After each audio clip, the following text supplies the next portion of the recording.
Are you feeling totally buried under a mountain of homework, projects, and, trying to have a social life that's not just a distant memory? Well, you've come to the right place. Today, we're going to give you the tools to not just survive, but actually thrive. Let's get into it. I mean, seriously, you've got assignments, you've got big projects, maybe even a job, and you're trying to squeeze in time with friends. It feels like a constant battle against the clock, right? Just this never-ending stream of deadlines and a million distractions all pulling you in different directions. If that sounds like your life, trust me, you are not alone. So here's our game plan. We're going to tackle this in 5 key stages. Think of it like your own personal hero's journey. First, we'll understand the enemy. Then we'll forge your weapons, learn to win the daily battles, load up your ultimate toolkit, and finally unlock your real superpower. Let's start the quest. Okay, first up, the procrastination puzzle. Because here's the thing, to defeat any enemy, you have to understand it first. And let's be honest, for so many of us, the biggest enemy of our time is procrastination. So what exactly is this monster we call procrastination? Well, the research is pretty clear. It's when you voluntarily delay something you're supposed to do, even though you know deep down it's going to come back to bite you later. See, it's not just being lazy, it's an active choice we make to put things off. And here's why we do it. We fall into this psychological trap. We trade our big, long-term goals for a quick hit of short-term relief. We choose to give in to feel good right now, watching one more episode, scrolling for 5 more minutes, even when we know it's going to lead to major stress down the road. Oh man, we all have our favorite excuses, don't we? But let's get real. They're just stories we tell ourselves. That classic, "Oh, I work best under pressure." For most of us, that just means that crushing pressure is the only thing that can finally get us to start. And that little lie, "I'll feel more like it tomorrow." Spoiler alert, you won't. Okay, enough about the problem. It is time for solutions. This is the part of the journey where our hero forges their legendary weapon to fight back against all that chaos. It's time to build your master plan. Every great plan needs clear goals. And the SMART framework? This is your secret weapon. Instead of a fuzzy goal like, "I'm going to get better at math," a SMART goal sounds like this. I will complete 20 practice problems from my test that's specific and measurable by Thursday at 5 p.m. That's time-bound. It's realistic, achievable, and it's going to help me ace Friday's exam. Relevant. See the difference? It's a real plan. And this is where a visual can be a lifesaver. Now, don't worry if you've never seen a Gantt chart before. All it is a way to break a huge project, like a giant research paper, into smaller, bite-sized tasks and lay them all out on a timeline.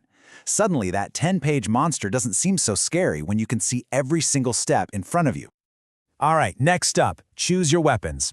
Are you a digital person who loves Google Calendar or Notion, or do you love the feel of an old-school paper planner? You know what? It really doesn't matter, because the best tool, the only tool that works, is the one you will actually stick with day in and day out. So, you've got your master plan, your sword is forged, now it's time to step into the arena and win the daily battle. These are the in-the-moment tactics that are going to keep you focused and help you feel like a winner at the end of the day. And it all starts right here, with this number, 25. What in the world could this random number mean?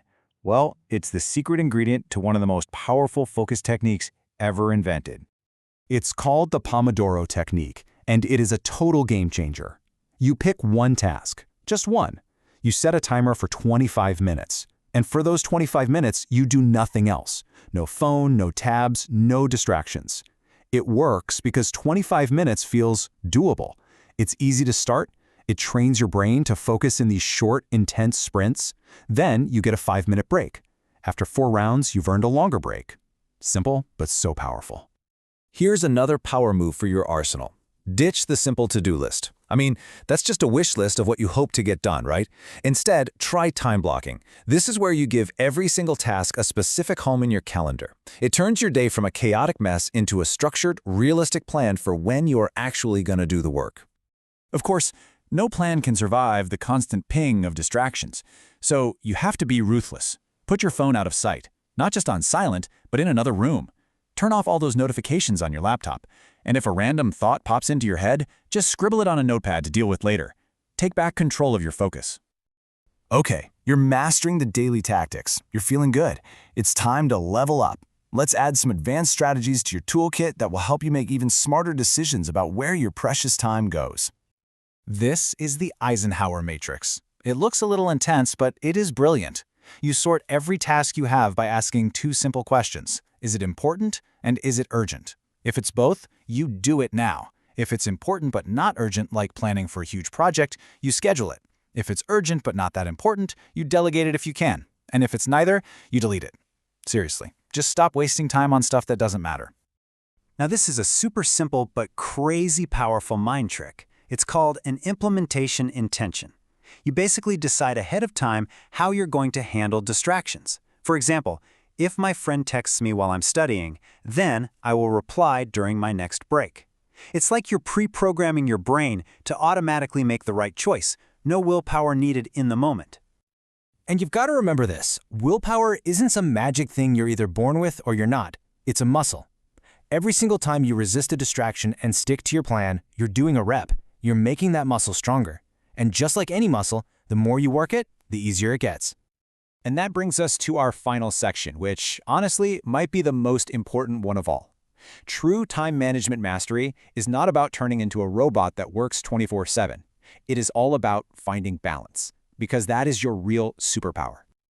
Just take a look at this. A truly productive schedule makes room for everything. And did you notice something? The slice for sleep is just as big as the slice for studying. That is not an accident. Rest, seeing friends, exercise, hobbies, these are not rewards. They are the essential fuel that powers your success. Burnout is the real enemy here, not taking a break. Please listen to this because it's so important. You are going to have bad days. You're going to slip up. You're going to procrastinate again, and the absolute worst thing you can do is beat yourself up about it. In fact, research shows that forgiving yourself actually makes you less likely to procrastinate in the future. So be kind to yourself. You're human. And finally, always remember this. Your schedule, your plan, it's a map to guide you, not a cage to trap you. Life happens. Things change. So look at your plan every week, see what's working, what's not, and be willing to adjust. The goal is a sustainable system that actually works for you, not some perfect, rigid prison you can't stand. So, as we wrap this up, I want to leave you with one final question. Don't try to do everything all at once. That's a recipe for disaster. What is the one technique from today that you're going to commit to trying tomorrow? Maybe it's the Pomodoro, or time blocking, or that Eisenhower matrix. Just choose one. Take that first step. Your future self is going to thank you for it.